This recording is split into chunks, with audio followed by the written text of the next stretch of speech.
예수께서 무리를 보시고 산에 올라가 앉으시니 제자들이 나아온지라.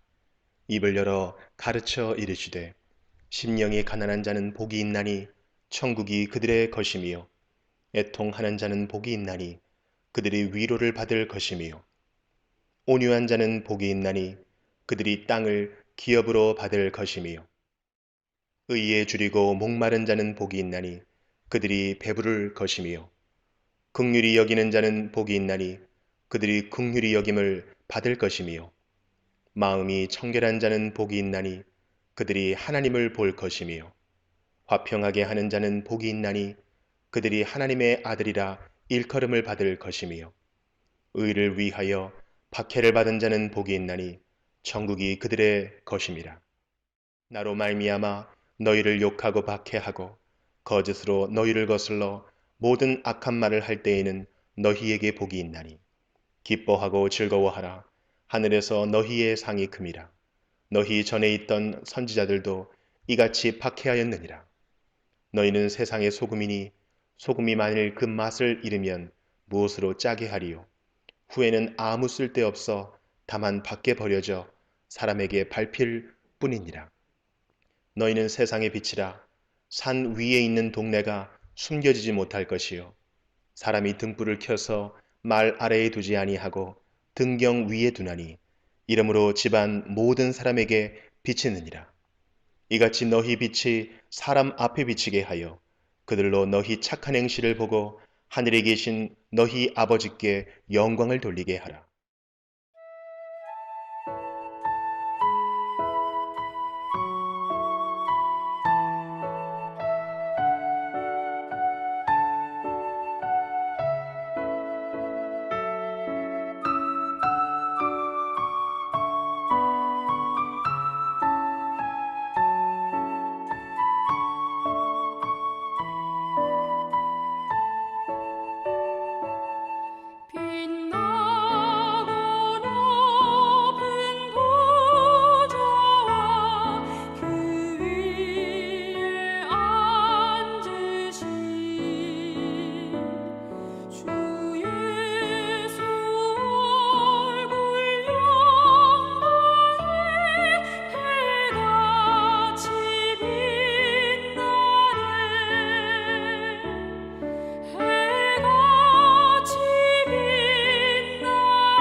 우리는 지난주에 에스겔서 40장부터 43장까지 살펴보았습니다. 성전에 대한 내용을 다시 한번 정리해 보면 지금 예루살렘 성전은 없습니다. 헤롯에 의해 중축된 성전은 마태복음 24장 2절에서 말씀하신 예수님의 말씀대로 파괴되는데 AD 70년에 로마 제국에 의해 파괴되었습니다. 지금은 그 자리에 황금 사원이라고도 불리는 이슬람교 사원이 AD 691년에 세워져 지금까지 있습니다. 그런데 데살로니가후서 2장 4절에 그는 대적하는 자라 신이라고 불리는 모든 것과 숭배함을 받는 것에 대항하여 그 위에 자기를 높이고 하나님의 성전에 앉아 자기를 하나님이라고 내세우느니라 라는 말씀이 있습니다. 이 말씀은 말세지 말에 적그리스도가 성전에 앉아 자기를 하나님이라고 내세운다는 말씀입니다. 이 말씀으로 보면 이후에 전쟁이나 큰 일로 인하여 지금 예루살렘 성전산을 유대인들이 얻게 되고 성전이 유대인들에 의해 세워지는 것으로 보입니다. 그러나 에스겔서에서 말씀하시는 이 성전은 현재 바벨론의 포로로 잡혀있는 유대인들이 고레스에 의해 귀환한 이후에 세워지는 새 성전을 말씀하시는데 에스겔서에서 말씀하시는 이와 같은 성전은 건축되지 못했습니다. 그리고 에스겔서 10장을 보시면 하나님께서 계시던 예루살렘 성전을 떠나시는 장면이 나옵니다. 에스겔서 11장 16절에 내가 비록 그들을 멀리 이방인 가운데로 쫓아내어 여러 나라에 흩떴으나 그들이 도달한 나라들에서 내가 잠깐 그들에게 성소가 되리라 말씀은 하나님께서 예루살렘 성전을 떠나시면서 이스라엘 백성들이 포로로 잡혀간 곳에서 잠깐 동안 임시 성소가 되신다는 것입니다. 그리고 하나님께서는 예루살렘 성전을 떠나시고 그 후 예루살렘 성과 성전은 바벨론에 의해 파괴되었습니다. 그러나 에스겔의 환상 가운데 에스겔서 40장부터 하나님께서 계획하시는 새 성전이 세워지게 되고 성전이 세워지면 떠나셨던 하나님께서 예루살렘 성전으로 다시 영광 가운데 들어오신다고 에스겔서 43장에서 말씀하십니다. 새 성전이 세워지고 하나님께서 임재해 계시는 성전에서 지켜야 될 여러 가지 규칙들이 있지 않습니까? 그러한 율례와 법도에 관한 말씀이 44장에서 나오고 있습니다. 44장 9절 이하를 보시면 흥미로운 부분이 나오는데 이러한 성전, 이러한 새 성전에서 봉사하게 될 레위인에 관한 말씀이 나옵니다. 옛 언약의 성전에서 봉사했던 지파가 레위 지파였지 않습니까? 그런데 이 새 성전에서도 봉사하게 될 지파가 레위 지파로 결정이 되어 있는 상태입니다. 그런데 예전과는 좀 다릅니다. 44장 9절에서 14절입니다. 주 여호와께서 이같이 말씀하셨느니라. 이스라엘 족속 중에 있는 이방인 중에 마음과 몸에 할례를 받지 아니한 이방인은 내 성소에 들어오지 못하리라. 이스라엘 족속이 그릇 행하여 나를 떠날 때에 레위 사람도 그릇 행하여 그 우상을 따라 나를 멀리 떠났으니 그 죄악을 담당하리라. 그러나 그들이 내 성소에서 수종들어 성전문을 맡을 것이며 성전에서 수종들어 백성의 번제의 희생물과 다른 희생물을 잡아 백성 앞에 서서 수종들게 되리라. 그들이 전에 백성을 위하여 우상 앞에서 수종들어 이스라엘 족속이 죄악에 걸려 넘어지게 하였으므로 내가 내 손을 들어 쳐서 그들이 그 죄악을 담당하였느니라. 주 여호와의 말씀이니라. 그들이 내게 가까이 나와 제사장의 직분을 행하지 못하며 또 내 성물 곧 지성물에 가까이 오지 못하리니 그들이 자기의 수치와 그 행한 바 가증한 일을 담당하리라. 그러나 내가 그들을 세워 성전을 지키게 하고 성전의 모든 수종되는 일과 그 가운데에서 행하는 모든 일을 맡기리라.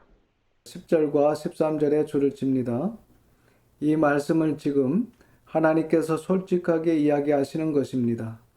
이스라엘 족속이 모세로부터 900년 동안 그릇 행했지 않습니까?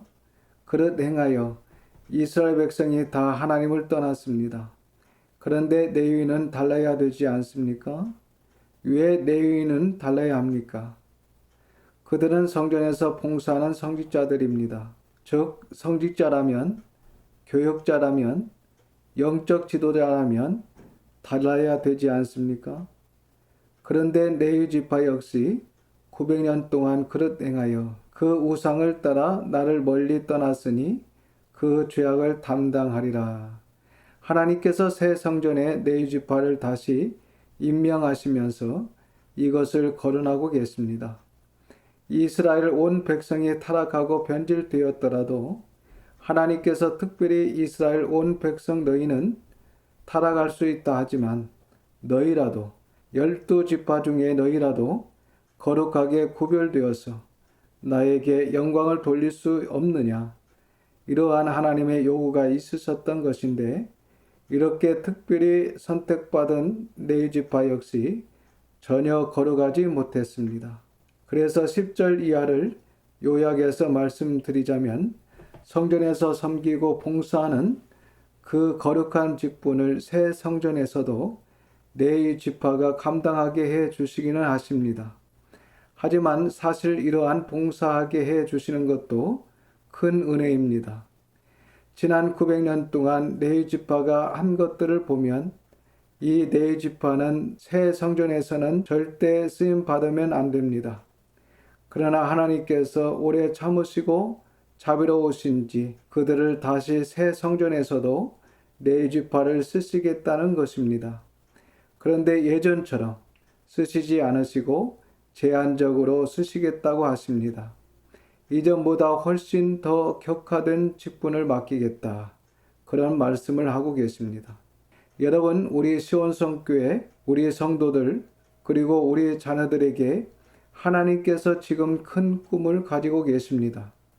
그런데 여기서 우리가 우리의 죄를 깨닫지 못하고 우리가 우리의 모습을 부끄럽게 생각하지 않고 우리를 변화시키지 않으면 하나님께서 우리에게 주셨던 꿈을 격화시킬 수 있습니다. 하나님께서는 변하지 않으시지만 우리가 워낙 변화무쌍한 사람들이기 때문에 결국은 하나님께서 우리가 하는 것을 봐서 그 하나님의 뜻도 조절하시는 것을 볼 수 있습니다. 그래서 그 레위 지파가 레위 지파로 다시 봉사하게 해 주시는 것만 해도 대단한 것이지만 아쉬운 것은 과거만큼 직분을 맡기지 않으십니다. 특별히 제사장의 직분을 감당하지 못하게 하십니다. 그럼 제사장의 직분은 누가 감당하느냐? 15절입니다. 이스라엘 족속이 그릇 행하여 나를 떠날 때에 사독의 자손 레위 사람 제사장들은 내 성소의 직분을 지켰은즉 그들이 내게 가까이 나와 수종을 들되 내 앞에 서서 기름과 피를 내게 드릴지니라. 주 여호와의 말씀이니라. 이스라엘 족속이 그릇 행하여 나를 떠날 때에 줄을 칩니다. 사독의 자손 레위 사람 제사장들은 내 성소의 직분을 지켰다는 것입니다. 다른 것 없습니다. 내 성소의 직분을 지켰은즉 그들은 내게 가까이 나와 수종을 들되 내 앞에 서서 기름과 피를 내게 드릴지니라. 주 여호와의 말씀이니라. 이러한 이야기는 다윗 왕 때로 가서 봐야 합니다. 당시 제사장을 담당했던 사람이 아히멜렉이라든지 그리고 아비아달 이런 사람들이 있었습니다. 그런데 이 아히멜렉이라든지 아비아달이 압살롬의 반역 그리고 아도니아의 반역에 가담을 해서 다윗을 대적했습니다. 그런데 끝까지 다윗을 배신하지 않고 다윗 곁을 지켰던 사람이 있는데 그가 바로 사독의 자손들이었습니다. 그래서 하나님께서 지금 그 이야기를 하시는 것입니다. 하나님께서 사랑하시는 다윗이 어려움을 당할 때 다윗 곁에서 끝까지 지켰던 그 사독 가문을 하나님께서 이 이후에 이 사독 가문을 상당히 기쁘게 생각하시고 인정하시는 것을 볼 수 있습니다. 그래서 그 사건으로 인해서 사독의 자손 레위 사람 제사장들은 내 성소의 직분을 지켰다. 이렇게 평가를 하고 계십니다. 16절입니다. 그들이 내 성소에 들어오며 또 내 상에 가까이 나와 내게 수종들어 내가 맡긴 직분을 지키되 그들이 그 사독의 자손들이 내 성소, 이 내 성소는 앞에서 우리가 살펴보고 있는 새 성전의 성소입니다. 내 성소에 들어오며 또 내 상에 가까이 나오게 될 것이다. 그리고 내게 수종들어 내가 맡긴 직분을 지키되 17절 이하를 보시면 하나님께서 여러 가지를 당부하십니다. 그래, 이제 너의 사독 자손들이 대제사장의 직분을 감당하는데 이런 것들을 지켜야 한다 하시면서 율례와 법도를 언급하십니다. 17절입니다. 그들이 안뜰 문에 들어올 때에나 안뜰 문과 성전 안에서 수종들 때에는 양털 옷을 입지 말고 가는 베옷을 입을 것이니 우리가 생각할 때에 하나님께서 무슨 옷 입는 것까지 신경을 쓰시겠나 하는데 말씀을 보면 우리 하나님께서 하나님의 사람들이 옷을 입는 것까지도 신경을 쓰십니다. 왜? 하나님이시기 때문에 더 신경을 쓰십니다. 18절에서 20절입니다. 가는 배관을 머리에 쓰며 가는 배 바지를 입고 땀이 나게 하는 것으로 허리를 동이지 말 것이며 그들이 바깥들 백성에게로 나갈 때에는 수종드는 옷을 벗어 거룩한 방에 두고 다른 옷을 입을지니 이는 그 옷으로 백성을 거룩하게 할까 함이라. 그들은 또 머리털을 밀지도 말며 머리털을 길게 자라게도 말고 그 머리털을 깎기만 할 것이며 오늘날로 이야기하면 목사가 머리를 빡빡 밀고 설교를 하거나 반대로 머리를 길게 장발로 해서 기타 치고 청바지를 입고 강대상에서 뛰어다니면서 찬양하고 설교를 하면 안 된다는 것입니다. 물론 오늘날은 율법으로 적용될 수는 없는 부분이지만 그래도 우리가 이런 것들을 통해서 하나님께서 이러한 것을 좋아하지 않으시는구나. 이런 정도는 우리가 알 수 있지 않습니까? 그래서 하나님은 목사나 성도들의 복장이나 헤어스타일까지 신경 쓰신다는 것을 이러한 말씀을 통해 다시 한번 생각해 보시고 우리 자신을 한번 살펴보시기 바랍니다. 21절, 22절입니다. 아무 제사장이든지 안뜰에 들어갈 때에는 포도주를 마시지 말 것이며 과부나 이혼한 여인에게 장가들지 말고 오직 이스라엘 족속의 처녀나 혹시 제사장의 과부에게 장가들 것이며 결혼도 반드시 깨끗한 사람하고 해야 합니다. 과부나 이혼한 여인에게 장가 들지 말고 오직 이스라엘 족속의 처녀나 혹시 제사장 중에 그러니까 제사장 중에 사역을 감당하다가 제사장이 일찍 죽어서 그 제사장의 부인이었던 사람에게는 장가들 수 있다. 하나님께서는 제사장들이 하나님의 자녀들이 세상과 다르고 하나님을 위해 구별된 거룩한 사람하고 결혼하기를 원하시고 거룩하고 경건한 가정을 가지기를 원하며 이루기를 원하십니다. 왜 하나님께서 제사장들에게 이러한 거룩한 삶, 구별된 삶을 요구하시냐면 23절을 발표합니다. 23절입니다. 내 백성에게 거룩한 것과 속된 것의 구별을 가르치며 부정한 것과 정한 것을 분별하게 할 것이며 제사장은 바로 가르치는 사람이기 때문에 그렇습니다. 제사장은 하나님의 백성에게 가르쳐야 되기 때문에 달라야 된다는 것입니다. 그래서 훌륭한 영적 지도자는 삶을 통해서 백성들에게 분명히 보여줘야 됩니다. 거룩한 것은 이러한 것이다. 속된 것은 이러한 것이다. 뚜렷하게 보여줄 수 있는 지도자의 삶이 되어야 한다는 것입니다. 불투명하게 아니면 아리까리하게 행동한다든지 그렇게 헷갈리게 하면 안 된다는 것입니다. 오늘날 목회자들이 이 분명한 진리 가운데 서 있지 못한 것 같습니다. 에큐메니칼 운동이라든지 동성애라든지 여러 가지 이념들과 포스트 모노지즘 사상들을 옹호하고 있는 것을 볼 때 오늘날 목회자들이 분명하고도 뚜렷한 진리 가운데 서 있지 못하는 것을 보여주는 사례들이지 않습니까? 관용해야 된다. 그들을 포용해야 된다. 이런 식으로 사실 진리마저 양보하게 하는 것을 볼 수 있습니다. 그래서 그러한 뚜렷하지 못한 목회자들 때문에 사실 오늘날 교회 가운데 수많은 문제들이 생기고 있습니다. 그렇게 포용하고 뚜렷하지 않은 목회관을 가지고 목회를 하면 교회가 융통성 있고 하나가 되고 화목해지고 우리의 지경이 넓어지고 그렇게 됩니까? 아닙니다. 오히려 뚜렷하지 못하고 진리 가운데 확실하게 서 있지 못한 행동으로 말미암아 교회들이 큰 혼란에 빠지고 있는 것을 볼 수 있습니다.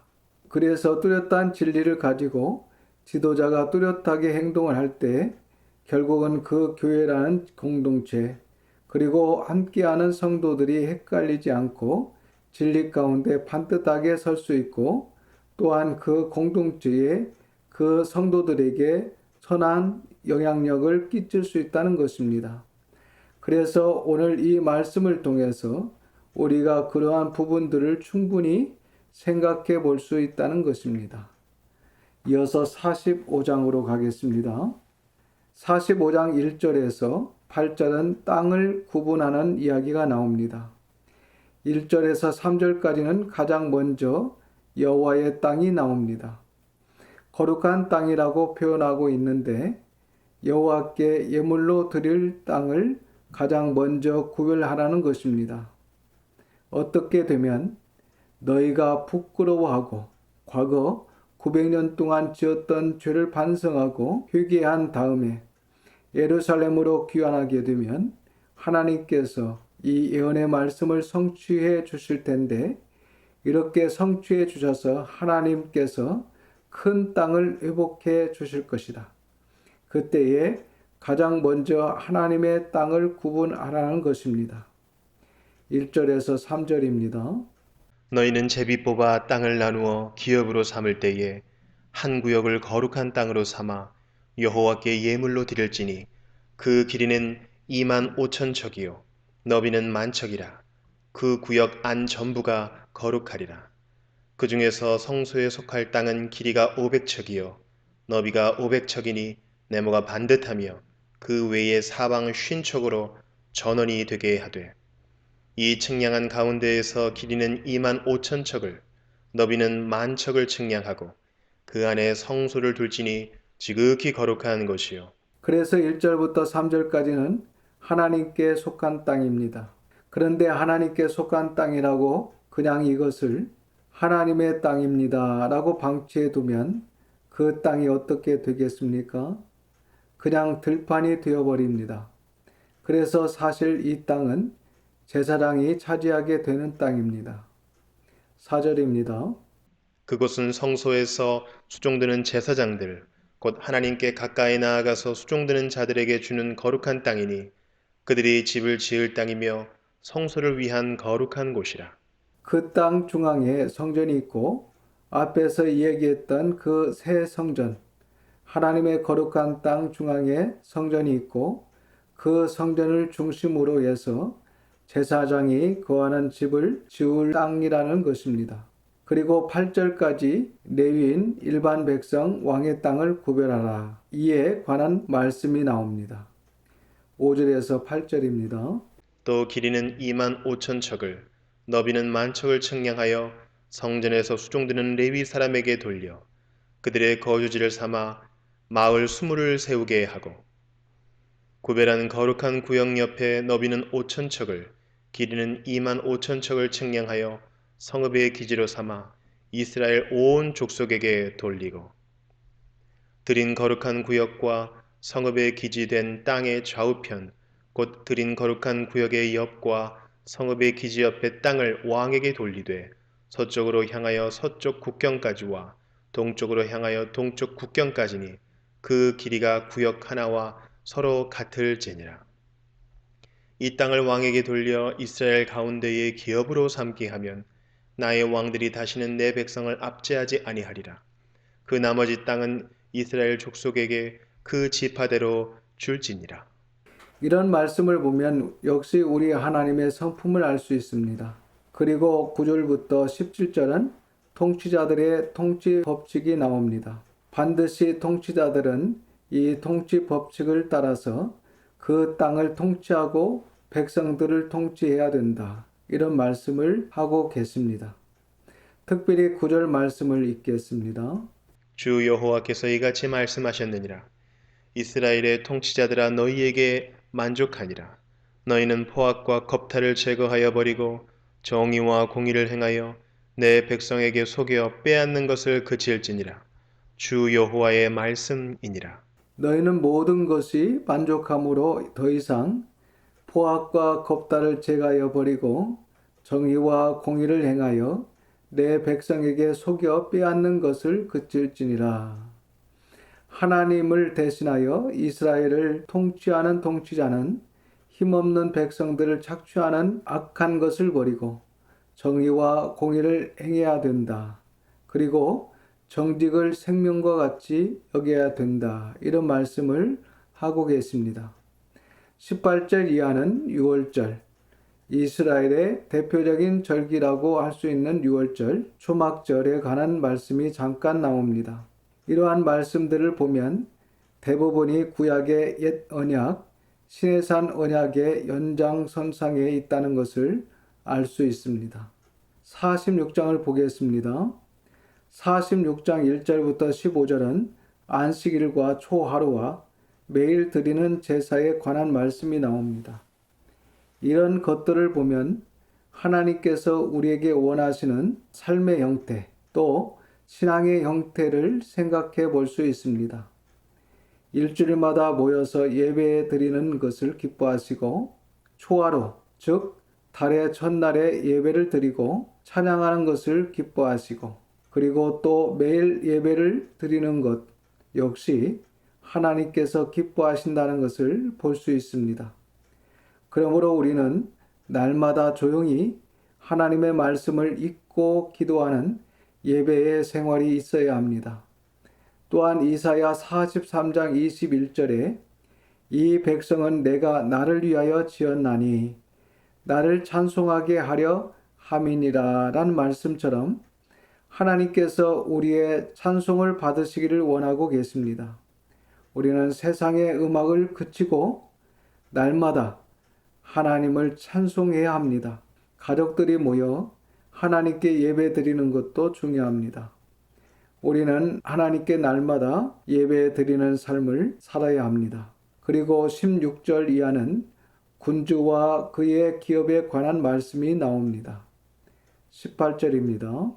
군주는 백성의 기업을 빼앗아 그 산업에서 쫓아내지 못할지니 군주가 자기 아들에게 기업으로 줄 것은 자기 산업으로만 할 것임이라. 백성이 각각 그 산업을 떠나 흩어지지 않게 할 것이니라. 구약의 말씀인데 오늘날 자본주의 사회에서도 꿈도 꿀 수 없는 엄청난 말씀을 하고 계십니다. 아무리 부자라 할지라도 아무리 신분이 높은 사람이라 할지라도 원래 가지고 있는 재산 그것만 자녀에게 물려줄 수 있지 다른 사람의 것까지 빼앗아 재산을 부풀려서 자녀에게 물려줄 수 없다. 그렇게 되면 어떻게 된다는 것입니까? 백성이 각각 그 산업을 떠나 흩어지게 되니까 그래서 백성이 흩어지지 않게 하기 위해서 우리 하나님의 마음을 느낄 수 있습니다. 그리고 이러한 것들을 봤을 때 오늘날 자본주의 사회에서 일어나고 있는 현상들이 하나님의 마음을 상당히 아프게 하고 있다는 것을 알 수 있습니다.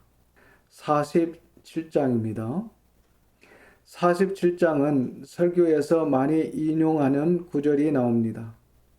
은혜의 강물이 흘러서 발목에 오르고 발목에 오른 물이 무릎에 오르고 그 다음에 허리에 오르고 결국 건너지 못할 정도의 큰 은혜의 강물이 흐르게 된다 하면서 그 은혜의 강물을 많이 사모하고 외치는 것을 볼 수 있습니다. 그런데 사실 이 말씀은 이스라엘에게만 관계가 있는 것이니 우리와는 관계가 없는 말씀입니다. 1절입니다.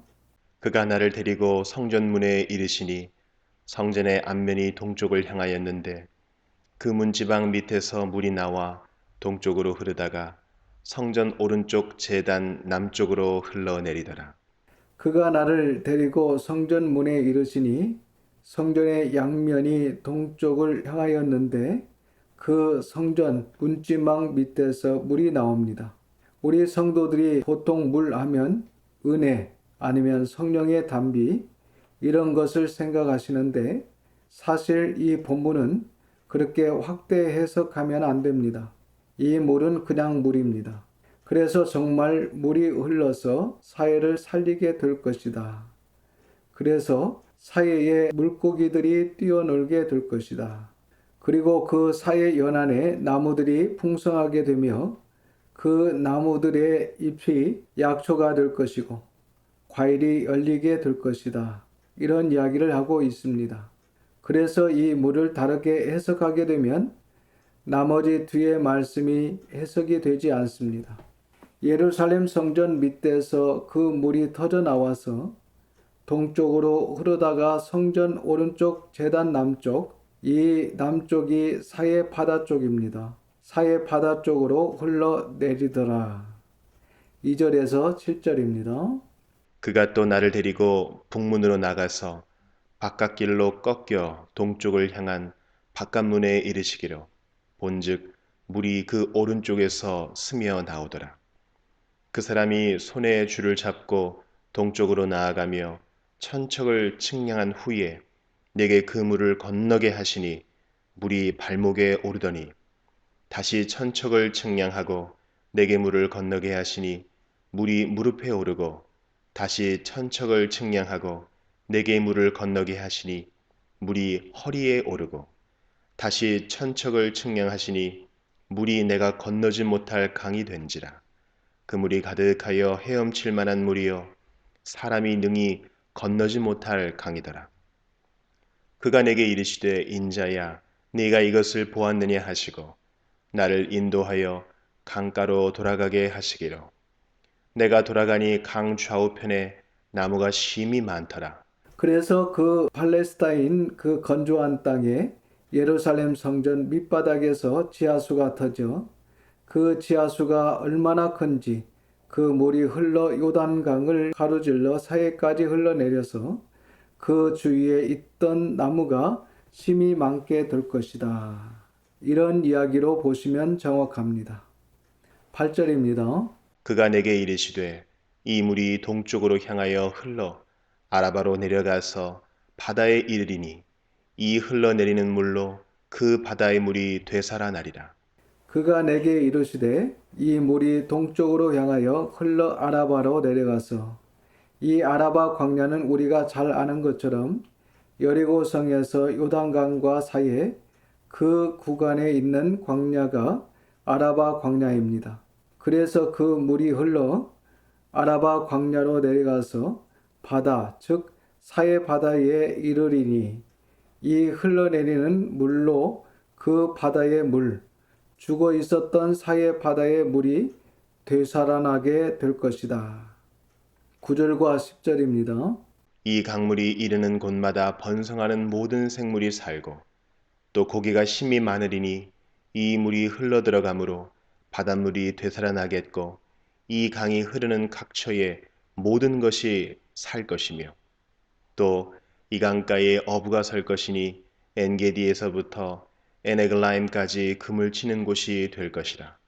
그 고기가 각기 종류를 따라 큰 바다의 고기같이 심히 많으려니와 또 이 강가에 어부가 설 것이니 상상도 못할 일입니다. 사해 주변에 어부가 서게 된다. 엔게디에서부터 에네글라임까지 금을 치는 곳이 될 것이라. 그 고기가 각기 종류를 따라 큰 바다의 고기같이 심이 많으려니와 에네글라임은 사해 서북쪽 해안인데 여리고에서 내려가다 보면 사해 북쪽 어귀를 지나가는 첫머리 쿰남 그 근방입니다. 에네글라임까지 금을 지는 곳이 될 것이라. 그런데 지금까지 이러한 일이 전혀 이루어지지 않았고 앞으로도 사해 바다에 고기가 펄펄 뛰고 어부가 거기에 모여 살고 동네를 이루지 못할 것입니다. 지금 사해 바다는 물이 점점 말라 계속해서 수위가 떨어지고 있습니다. 그래서 소금기는 더 진해지고 그래서 오늘날 더 황폐해진 사해 바다의 모습을 볼 수 있습니다.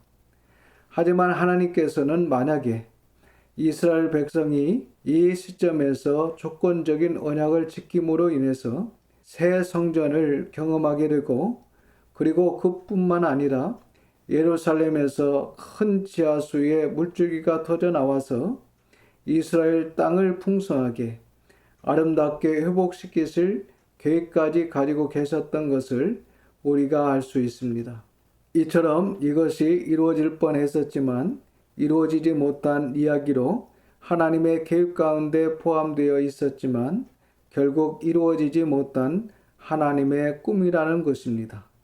11절입니다. 그 진펄과 개펄은 되살아나지 못하고 소금 땅이 될 것이며 사회의 어떤 흔적을 볼 수 있는 부분이 나옵니다. 예전부터 그곳에 소금이 많았던 모양입니다. 그래서 이렇게 회복은 되지만 한쪽에 쌓여있는 갯벌 정도는 여전히 소금 땅으로 남아있게 될 것이다 라는 말씀인데 지금은 사실 사회 전체가 살아나지 못하고 소금 땅이 되어 버린 상태입니다. 12절입니다. 강 좌우가에는 각종 먹을 과실나무가 자라서 그 잎이 시들지 아니하며 열매가 끊이지 아니하고 달마다 새 열매를 맺으리니 그 물이 성소를 통하여 나옴이라. 그 열매는 먹을 만하고 그 잎사귀는 약 재료가 되리라. 여러분 이런 말씀을 보면 요한계시록에 나오는 새 예루살렘이 생각날 것입니다. 너무 비슷합니다. 그래서 앞에서 설명을 드렸던 것처럼 예루살렘의 새 성전 그 아래에서 큰 물줄기가 터져서 아라바 광야를 적시고 요단강을 통하여서 사해 바다에 흘러 들어가 이스라엘 땅을 기름진 옥토로 그리고 죽음의 바다인 사해를 각종 고기가 뛰어노는 생명의 바다로 변화시킬 놀라운 계획이 하나님께서 있으셨지만 이스라엘 자기들이 행한 모든 일을 부끄러워하지 아니하고 죄를 멀리 제거하지 아니함으로 말미암아 이런 하나님의 큰 은혜의 계획이 전혀 실행이 되지 못했던 것을 오늘 말씀을 통해 생각해 볼 수 있습니다. 그리고 47장 13절부터 48장 29절까지는 이스라엘 땅 경계와 분배에 관한 말씀이 나옵니다. 그것도 여전히 구약에 있는 언약대로 요셉에게는 두 몫을 주라는 말씀이 나옵니다. 이스라엘 민족이 바벨론 포로로 1차, 2차, 3차 귀환을 하게 되지 않습니까?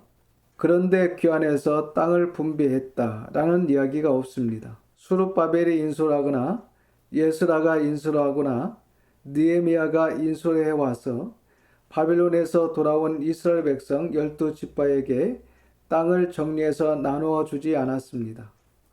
그래서 이 땅 분배도 성취되지 못한 이야기입니다. 사실 하나님의 계획은 땅 경계와 분배가 나오는데 예전에 이스라엘 땅보다 훨씬 더 체계적이고 정돈이 잘 되어 있습니다. 북쪽으로는 심지어 다마스커스, 다메섹, 스다까지, 남쪽으로는 애굽 시내까지 거의 다 땅이 동쪽은 없고 서쪽으로 다 이루어져 있습니다.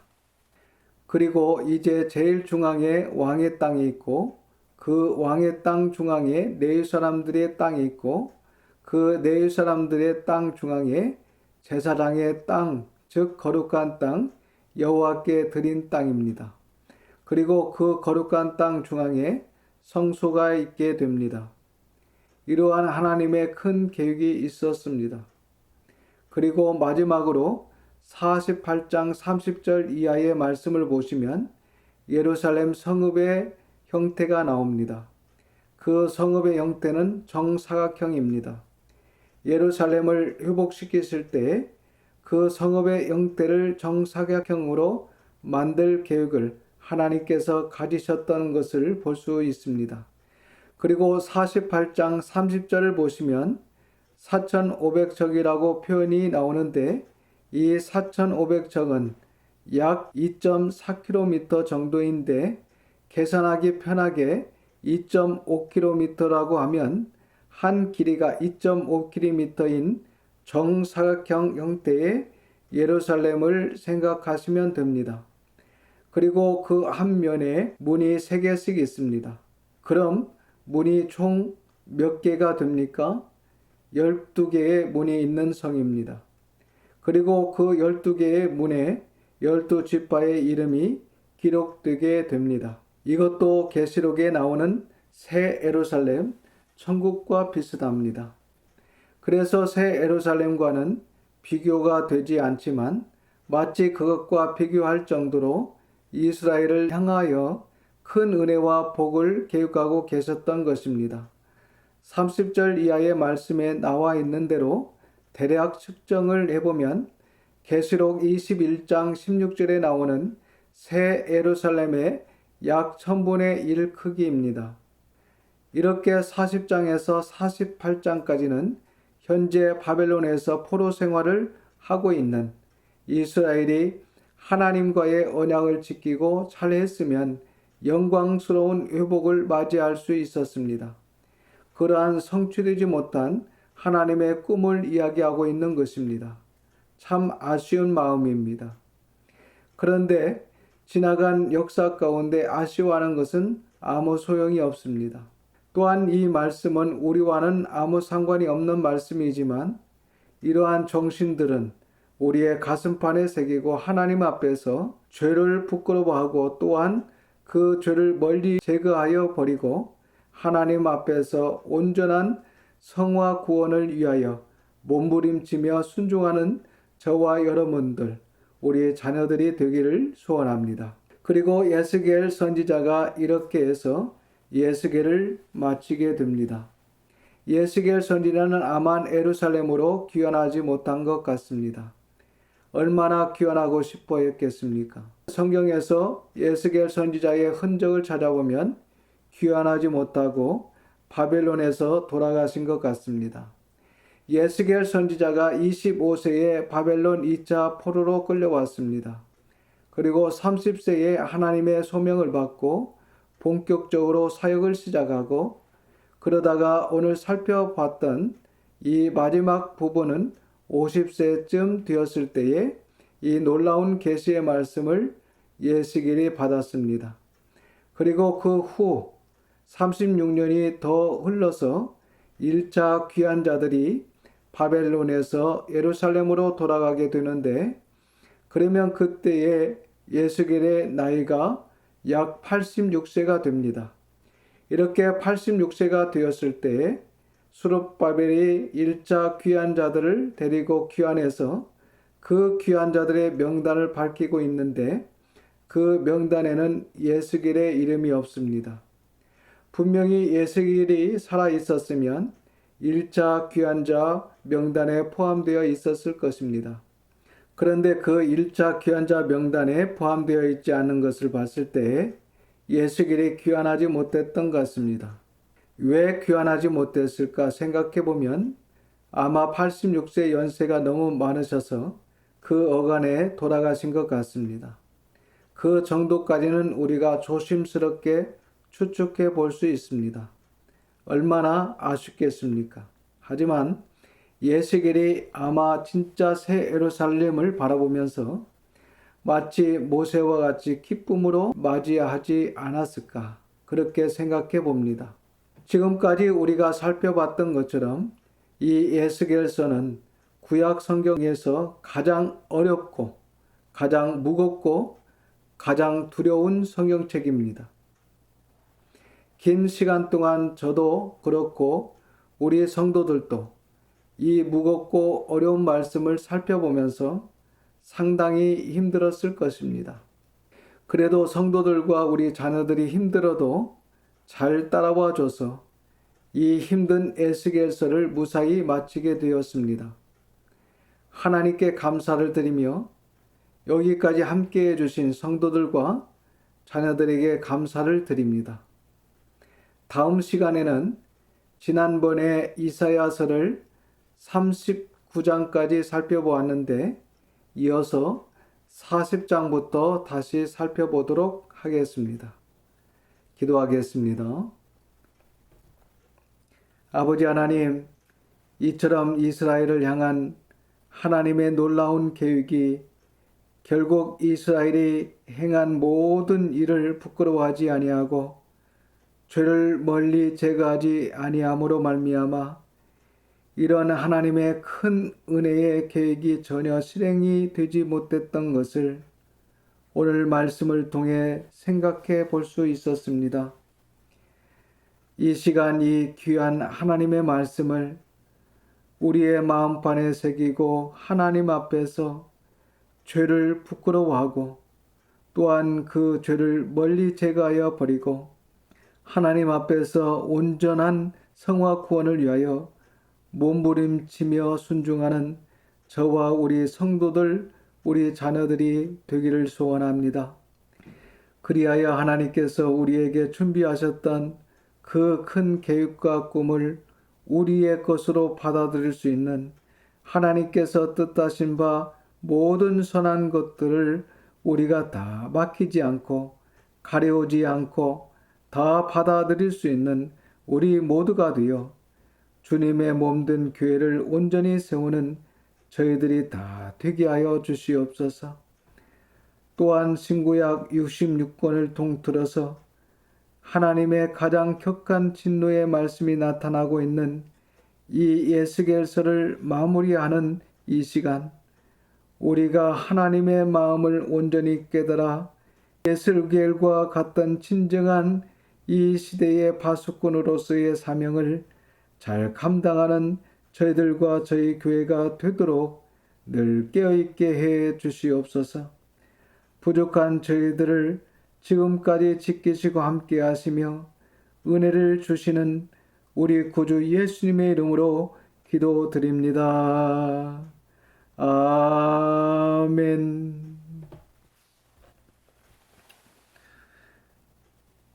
지금은 우리 구주 예수 그리스도의 은혜와 그 크신 아버지 하나님의 사랑하심과 성령님의 감화감동 역사 충만하심이 이스라엘 백성을 통하여 이루어지지 못한 것을 안타까워하며 우리를 향하신 계획하심이 이루어지도록 하나님의 말씀을 통하여 바로 알고 하나님의 나라와 뜻을 이루며 사는 성도들과 자녀들에게 함께 하시기를 우리 주님 예수님의 이름으로 축원하옵나이다.